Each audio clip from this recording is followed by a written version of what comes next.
So I am using pre-mixed pouring paint. This is Mixed Media Grow pouring paint. You can use any pre-mixed pouring paint or you can mix your own. Totally up to you.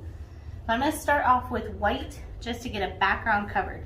Now there's a lot of ways you can spread this around. You can actually just pick it up and tilt it. You can move it around with your hand or a spatula, or you can go ahead and take your hair dryer and start moving around with that. And I do have this attachment on the end which kind of points the air a little bit better. And on this hair dryer I have it on cold, but I'm going to use high air for this. All right, I've got nice coverage on the base, so I'm going to start putting on my colors here, and I'm going to start off with a little bit of this color. It's called Chocolate Magic, and it is a metallic brown, and I'm only putting a very little bit. You'll see why once I start blowing this out, but you don't need a lot of paint at this stage. You already have that background color, so we're just going to be putting paint pretty much in this corner, and then we're going to move it out. So this is a golden yellow that I just put in.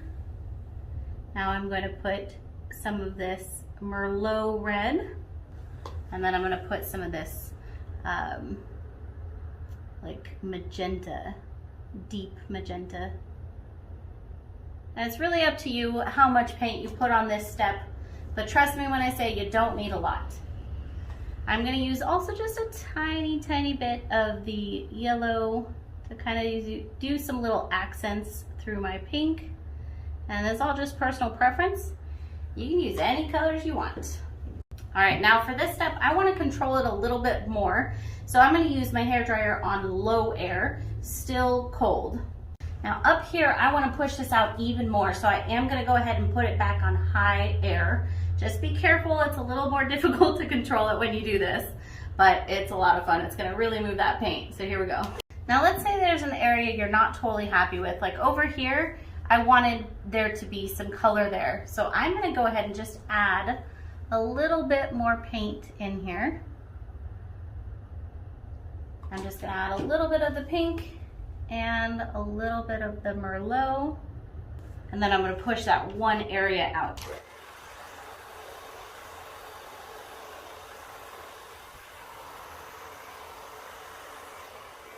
Awesome, I love that. Now this is all a matter of personal preference.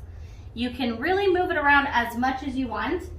Now the more you move it around, the more the colors will kind of blend, so do keep that in mind. And at this stage, there's a few other things you can do. Let's say you want to just move one specific section. You can take a straw and you can blow that out. Another thing you can do, let's say you want to add even some more little kind of lines through there. You could use a stick and kind of just add to your design. This is something I kind of like doing to maybe get a little more interest in a few spots. Now because this is in the corner also, you can do 4 of these that go together. That would look awesome as a quad tick. You could do different colors. You could have a whole like flower garden. Totally up to you. At this stage, I'm gonna go ahead and let this dry, and then we'll come back and see it when it's all done. All right, here's our painting completely dry. I think this is so beautiful, and it's such an easy project. And you can use any colors you want. I actually hung one below it here that I did with blues and pinks. I also think is very pretty. And I think it'll look amazing to do a whole set of 4 of them of different colors. But once again, optional. And thank you guys so much for watching Home Talk. We'll see you next time.